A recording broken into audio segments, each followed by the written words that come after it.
Welcome to another edition of CHP Talks. We are here today with Joseph Quesnel. We're going to be talking about First Nations issues, some history, and hopefully looking forward as well.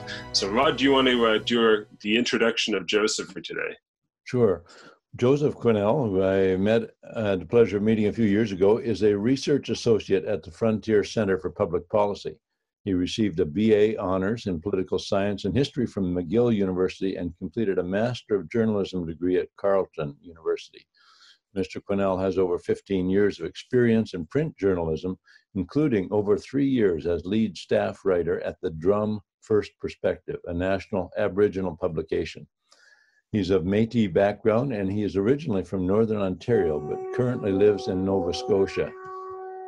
Mr. Quesnel is a member of the Anglican Church of Canada with an evangelical background. He's a lay reader in training for the Anglican Diocese of Nova Scotia and Prince Edward Island, and he is in discernment for the vocational diaconate and is a student at the Atlantic School of Theology in Halifax. For almost 10 years, Joseph has been a policy analyst at the Frontier Center, where he wrote widely on Indigenous, property rights, and water market issues. He's a leading commentator on Indigenous governance and economic development issues, and he was a lead researcher for the Frontier Center's flagship Aboriginal Governance Index, and he completed an extensive study of the BC Nisga Nation and their treaty. Mr. Quesnel's work has been featured in numerous Canadian radio and newspaper outlets, and he's been called to provide expert testimony before the Standing Senate Committee on Aboriginal Peoples and the House's Standing Committee on Aboriginal Affairs and Northern Development. Joseph also recently served as a program manager at the Macdonald-Laurier Institute, overseeing their Indigenous Resource Economy project, where he wrote extensively on the duty to consult and to accommodate Indigenous communities, the UN Declaration on the Rights of Indigenous Communities, and the impact of legislation such as Bills C-48, C-69, and C-262. Joseph also commented on issues surrounding the Trans Mountain Pipeline Expansion Project, as well as the Coastal GasLink project. Now, Joseph, I don't think that you're old enough to have done all those things, but thank you for joining us today, taking some time out of your busy schedule, and we appreciate having you with us today. Thank you very much. I appreciate the invitation. So consultation, research, journalism, how did you get into all of this? Tell us a little bit about your life story there. Okay, no, thank you. So I'm of Métis background. My family identify with the Métis Nation of Ontario, although our Métis claims are actually from Quebec. So, but I discovered that later in life. But in terms of where I grew up in Northern Ontario, in Anishinaabe, so the Robinson Huron area, and so basically I was surrounded by about 4 First Nation reserves. So these things were all around me. I went to school with Anishinaabe or Ojibwe, as they were known, students. And so I developed those relationships, and I was always interested in that. I think that when I went to university, one of the interests that I had, I studied political science and history. I was interested in First Nations, their role in Canada in terms of the colonization. In the political science side, I'm more of an interest in constitutional law. So that definitely has to do with First Nations, their relationship with the federal government.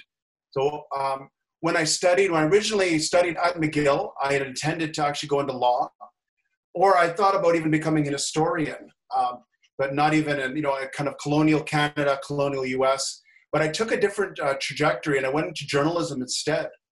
And I studied at the Carleton School of Journalism, and I noticed that at that time that public policy was really my focus. I wrote some about Aboriginal issues, but I didn't have an idea at that point that I'd be doing what I'm doing. I thought that, I'd be writing, being some political writer, in the end at some major publication, magazine writing. And then I just fast forward a little bit. I lived in Winnipeg for a bit, which had a very high Indigenous population, urban Aboriginal population. And I got involved with a newspaper called the Drum First Perspective, which was a national publication and also covered Manitoba Indigenous news. And it was a steep learning curve. I had to learn the Indian Act inside out. I had to learn what what a Section 74 Indian Act ban was. I had to understand what the Minister of Indian Affairs, what he or she could do. I remember my boss, who I consider him a mentor, James Westacekut. He was a Cree gentleman from northern Manitoba. He was fluent in Cree. He attended one of the day schools in Manitoba. That he taught me so much, and so from there, I noticed that in terms of my perspective, that I was coming at this from a more conservative, I guess, small c conservative perspective. But I started noticing that definitely a lot of the problems that First Nations were having were due to the fact that accountability provisions for governance weren't there for First Nations as they were for other communities. The lack of private property, the lack of engagement with the economy. And so at Winnipeg at the time, still a case now, there was a think tank called the Frontier Centre for Public Policy, which wrote extensively on Aboriginal issues. And they promoted some of the ideas that I was just mentioning. And so I noticed that I started, as editor of that paper, I started republishing a lot of their stuff. And I went to some of their events, and I met the president and founder, Peter Hawley, and eventually he asked me to write for them. And I remember he asked me, I still remember he had asked me, he said, do you know how to write? And I said, well, I'm a journalist. And he kind of said, well, it's not what I asked you. So, but not a knock on journalistic writing ability. But I guess, so from there, but the interest in public policy definitely drew me to that. And I started an internship with them for a year. And then afterwards, I got offered a job with them full time. And then from, I guess, one of the main highlights of my career when I worked for them was I was able to be the lead researcher on their flagship program, the Aboriginal Governance Index, which involved a questionnaire on the quality of governance and services on First Nations in the prairies. And we constructed a questionnaire and went out and spoke to people. And so speaking after hundreds of people, you really get a lay of the land, and you get to discover a lot of the accountability issues, a lot of the problems that they were having with their local economy. But I definitely met a lot of people that were very open-minded, that were progressive, progressive looking in the sense of that, they wanted to overcome barriers from the Indian Act. So I really taught me a lot with that.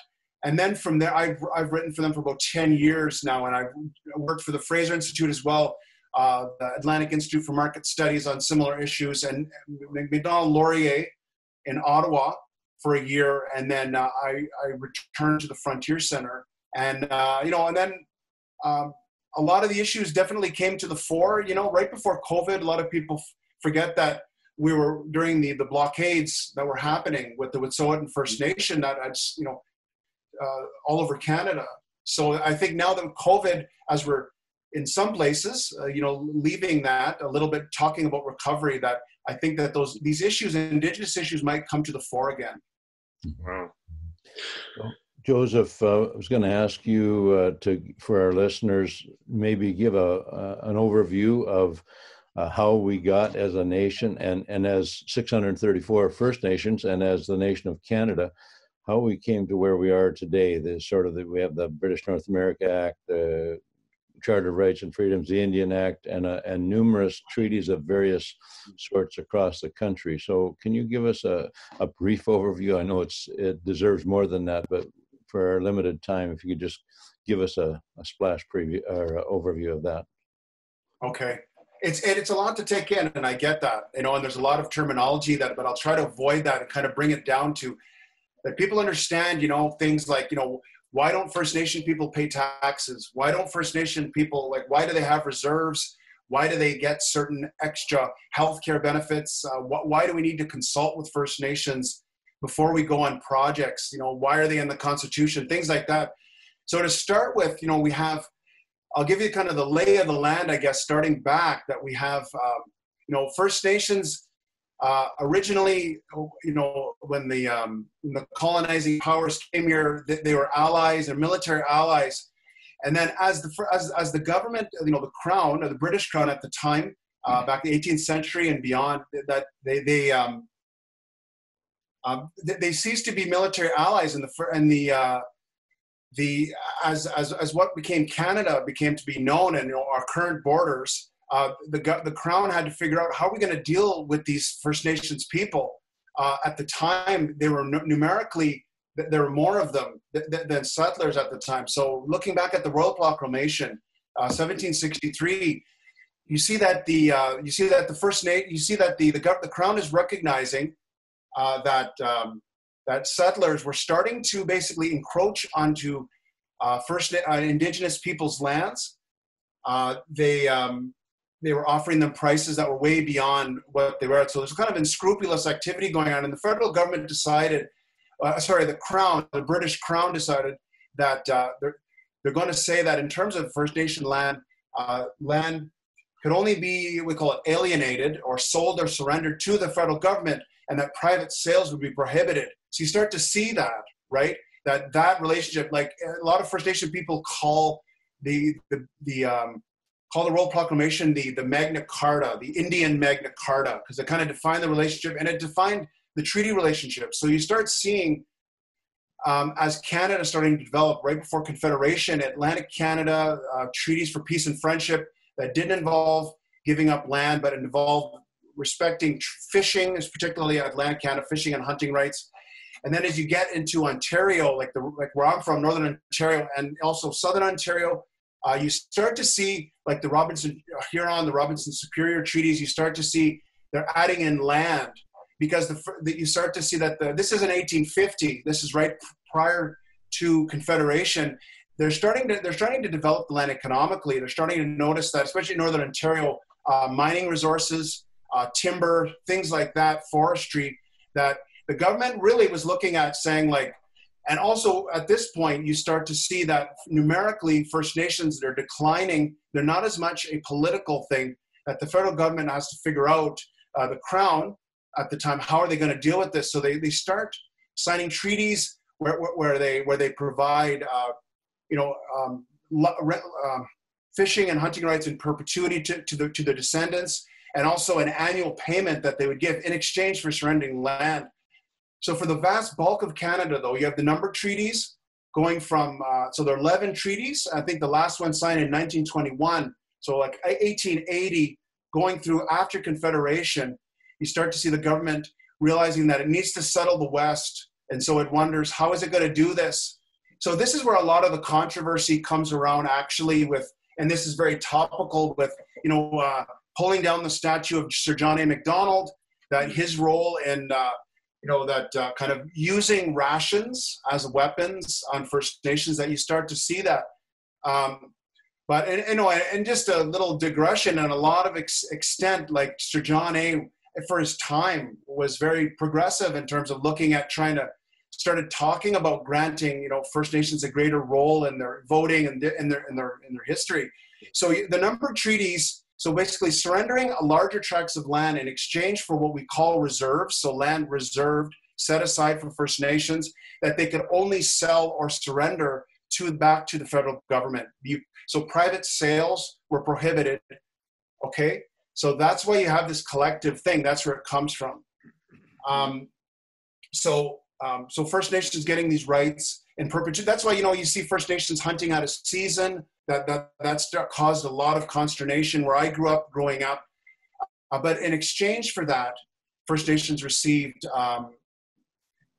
in Treaty 6, there's a provision that talks about that they guaranteed the First Nations that signed the treaties, they call a medicine chest, and a clause that protected, the federal government would protect them against pestilence and famine, which the government over time decided to interpret as the federal government provides, healthcare benefits and social assistance to First Nations. So this is why a lot of people, when they look out, they see, well, why is Health Canada providing, healthcare for First Nations? Why is that, rather than And, if you're a mainstream Canadian, the province provides those things. So you look at, but in First Nations, a lot of those provisions are provided by the federal government. And that's just because the treaty relationship is with them. And then you look at the British North America Act, which at the time, what it did was in section 9124, it granted the federal government power over Indians and lands reserved for Indians. So that's the language. So that's why you have the federal government passing anything like the Indian Act. You had First Nations that had their own governance systems, but the Indian Act came in and told them, well, we want you to follow, it's a very municipal style government. Like you look at chief and council. Chief is basically another word for a mayor, like that's the way, or a reeve. Like that's what they were intending to do. And they wanted them to have elections as opposed to a lot of First Nations follow a lot of consensus-based governance, right? So you start to see that. And so from the Confederation onward, you start to see a very policy of assimilation, and that's what the Indian Act was part of. And you start to see, the residential schools coming out of that. So now BC and Yukon are a different kettle of fish in the sense that, BC coming in, I believe 1871, as Confederation is kind of the later brother that comes into Confederation, where they didn't have treaties that were signed. You had, and I think in Vancouver Island, you have these treaties, and you had one of the governors that was very insistent trying to negate these rights and saying that they didn't exist. They were extinguished, which means that the rights that they had pre-existing don't exist anymore, don't apply today. But you flash forward to the 1970s, you had the Supreme Court, after rights were entrenched in our Constitution, that the government said, well, the courts say you can't, no government can unilaterally do that. And yes, rights to land title do exist. They survived the Crown taking control over everything, and the government needs to deal with that. And it said it doesn't matter what the current government of British Columbia or any other government feels. So that's why you have now a British Columbia treaty process that came much later. As we speak, but it's that whole BC treaty process has been heavily criticized because how slow it's been, how much money is spent, and you only have a couple treaties that were signed from it. The Nisga Treaty being one of the most prominent, but without controversy. And some other ones closer down to, I believe, in the BC interior. So just kind of a last point I'll say is up until the charter was repatriated, so brought back from Great Britain and became our own. We had our own constitution in 1982. We enshrined Aboriginal rights in Section 35. Now, no government, provincial or federal, can change that now. It has to be amended. Up until that point, they could have changed it. Like you look at, 1969, the big white paper scandal, they talked about doing that. But now there's certain degree of what you can't do, and we have to kind of deal with that. And so flowing out of Section 35, I'll just finish on this, is the right that, First Nations, the federal government has a fiduciary, so a responsibility of protection, of guardianship, kind of in a sense, over First Nations. So they have to consult with them. That's where the duty to consult and accommodate comes from. That. So that's why, First Nations, when you see a project, or you see, the Wet'suwet'en project, why the controversy arose about, were they adequately consulted or not? So you see that. So I think that's kind of, leading right to where we are now. Yes. So at where we are today, and you mentioned some of the treaties, et cetera, in BC, and particularly the Nisga Treaty. You've studied that a little bit more closely. So how does that, take us to the present day, and does it give us some sense as to what we should be looking forward to in the future? I think that one of the things that the Nisga Treaty taught me, and I came into studying the Nisga Treaty as a reporter originally, but as a very strong critic of it, kind of some of the reasons that I'd heard around me, I know in British Columbia at the time it was controversial, but one of the things that it definitely reinforced to me was that, the Nisga Treaty was definitely not about, First Nations feeling very separate, withdrawing from Canada, not wanting to be part of Canada.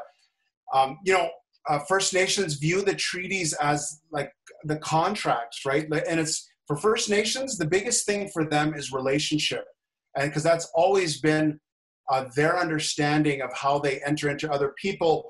People can see that, in a Christian context, like the idea of covenant, with the Hebrews that they had, that's First Nations have that kind of level of understanding of treaties. So that one of the things that I noticed, definitely the Nisga Treaty was trying to enter into modernity while at the same time trying to assert some kind of autonomy and try to finally what they felt was kind of respectful engagement into Canada. Like one of the things that I tell people is that, a story that I'd heard that when the treaty was ratified in BC and in Canada, in Ottawa, in the gallery, when the treaty was ratified, when the signature went on that bill in Parliament, that the Nisga'a representatives, in the gallery rose up and sung Canada spontaneously, because to them they had achieved what they wanted, which was to respectfully engage into Canada. So a thing that people don't understand is that the Nisga Treaty didn't offer,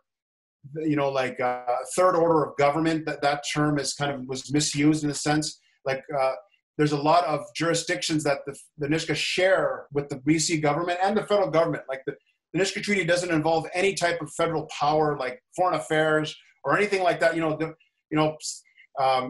didn't give the Nisga Treaty a freestanding, like a degree of sovereignty. A lot of the jurisdiction is shared with British Columbia, and a lot of instances, there are parts of the Nisga Treaty where where in some instances Nisga'a law will prevail, in some areas BC law will prevail. But where Nisga'a law prevail, I think there's 11 areas where the Nisga'a powers prevail over BC. They're areas integral to themselves that really only affect them in a sense, like membership, their land, language, education, things like that. But you read the treaty, like the language is that they're trying to aspire to achieve standards of BC or above. So, and two other things is like, and this is what I'm that I supported very strongly was the Nisga Treaty transferred what were reserve lands, like I was saying before, that couldn't be, only the federal government could only be sold to the federal government, that it transferred title to the Nisga'a lands to the Nisga'a village governments. And you see, fast forward 10, 15 years later, the Nisga'a government used those powers to give that parcel of land to individuals in fee simple. So like land that we take for granted, land that you can take your house or your yard, take that to the bank and get a collateral and get a loan to start a business. So like the Nisga'a Treaty allowed that. And in another sense, how the Nisga'a Treaty really brought the Nisga'a more into common life of Canada was phasing out the sales tax and eventually the income tax exemption. That I think one of the problems with governance with First Nations is most of the transfers for First Nations are coming from the federal government, and they're coming to the First Nation, but the First Nation itself is often not generating income on its own. And I think that creates a disconnect in governance. That if you look at yourself, like property tax, like you look at your municipality or your province, or if your province collects property tax, there's a relationship of accountability, right? That the Nisga'a now they've started. So the Nisga'a Treaty allowed that to happen, and I think one of the things definitely that I noticed that I felt was I was there in 2010, but just a sense that people had more empowered because they had these kinds of powers. The Nisga'a have a right to say no about resource projects on their land, whereas other First Nations don't. So, yeah. So what I'm hearing a little bit is sort of a sense of perhaps a rightful place, and the way you see it is that this treaty actually maybe gives does it give a sense of roadmap maybe for the future, and what are the other things in the future that we should be really thinking about and studying and really putting forward at perhaps the CHP? Well, you look at something like the Truth and Reconciliation Commission that comes out, that we've seen before, about making amends for the residential school legacy, trying to not let that happen. We see now that that's kind of ushered in an age of Indigenous reconciliation. Now, what I'll say though is that I do think that in terms of reconciliation, that I don't think that all 99 recommendations should be immediately implemented. That's what our Prime Minister right now said, because I think a lot of the provisions went way too far in terms of things that had nothing to do with the residential school. But I think, I think one thing, we're looking at right now, this is kind of the, perhaps something that, the Christian Heritage Party or any party, I think that's looking at this, that, in the culture wars that I find politicians are afraid to touch, cancel culture, and particularly like the tearing down of statues that are happening, like Sir John A., the renaming of a building in Ottawa that was named after one of the fathers of Confederation, but he happened to be involved there. So I think one thing that could, Senator Murray Sinclair, who's an Indigenous senator, talked about, well, why don't we have more Indigenous heroes represented? Chief Big Bear, Joseph Brand, like these are some leaders that are maybe more familiar to people from in Ontario and Manitoba, but having those, rather than tearing down, saying that, okay, how about, we give a fuller history of these people, the good and the bad, and also maybe why aren't we honoring Indigenous heroes as well? Like I know in the city of Victoria, there was a big scandal with that when they pulled down statue of Sir John A. Macdonald, and without any debate. So I think that that's something that I wish, and I think, the Conservative Party, like Mr. O'Toole talked about, actually finally engaging on this whole idea of cancel culture. But I think it has to do with reconciliation, that, First Nations wanting to feel respected inside the country. I think on other things like decolonization is kind of became a buzzword.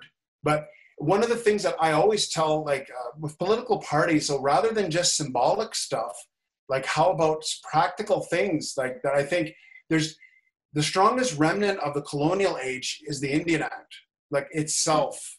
Even the word itself, and the fact that we have a separate act that governs First Nations. In that act, you have that's where the tax exemption comes from. The idea of the tax exemption was so that First Nations wouldn't fall into arrears through taxes and they would lose their land, that the government would come in and seize the land. That's why the tax exemption is there for. So dealing with the Indian Act finally, and I think, definitely like you're saying, I think something like the Nisga Treaty, I think modern treaties are the model, in the sense that I think that if First Nations sign treaties today, the number of treaties, the terms would be considered just in some senses ludicrous, and that they wouldn't be considered just at all. That I think First Nations basically, with a lot of lawyers now, would have asked for a much better deal, a much better, like you look at like in the Yukon, you look at in northern Quebec, these First Nations have much better deals. It's not just about like trinkets and and they have control over their lands. I think that does offer promising. I think the Nisga Treaty should be revisited in that sense. But in the meantime, like you have things like the First Nation Land Management Act, which has been proven to be successful. It allows First Nations to control their lands, even though the land still, the title still is with the Crown. But First Nations, for all intents and purposes, can withdraw from certain provisions of the Indian Act to run their own affairs. And that's been happening since, I believe, 1999. Like the Liberal government brought, So there's ways that First Nations can remove themselves from the Indian Act now without even going there, right? The big conversation, that's has to happen. I think, this is an issue that once we've gone behind that, God willing, when we finally get to that point, I think, we're going to have to deal with the issue of First Nations with the resource development on their lands. I think, resources are going to play a big role in the recovery. I think the duty to consult, I think the federal government needs to provide much more space for First Nations to define who they want as their representatives. I think that was one of the problems with the Wet'suwet'en, with the hereditary versus elected. They never adequately defined. You find duty to consult policies are at the provincial and the federal level, territorial level too. And a lot of times they're often very vague and nebulous, the language, like it doesn't define exactly. And so they almost invite litigation, like they invite lawyers to get in and say, it's almost like you consulted us, and it's almost like waiting to see okay, was it good enough? And in order to answer that question, it's a court that has to determine that. So that's why you see Trans Mountain being slow. So we see that we need to have that finality for First Nations, because the reality is that First Nations for decades now have been engaged in the economy, have been moving to cities, have been they're already partners on resource projects all across the country. And that's the story that you don't get. And I think that unfortunately, speaking as a media person, I find regretful is that you only hear stuff when First Nations are out of blockade. You only think First Nations are only in the news when they're protesting something, right? Or they're mad about something. But what about stuff about First Nations that are living very well and they're doing very well, and they signed agreements very amicably and they're doing fine, right? So we need to hear those stories. I think the Canadian public has changed. They've moved beyond this, where they see that the residential school legacy does have impacts. It wasn't good. We need to move away from that. But First Nations have tools right now to kind of go into the 21st century. They have them. They're using them. I think that, and there is a lot of goodwill between First Nations.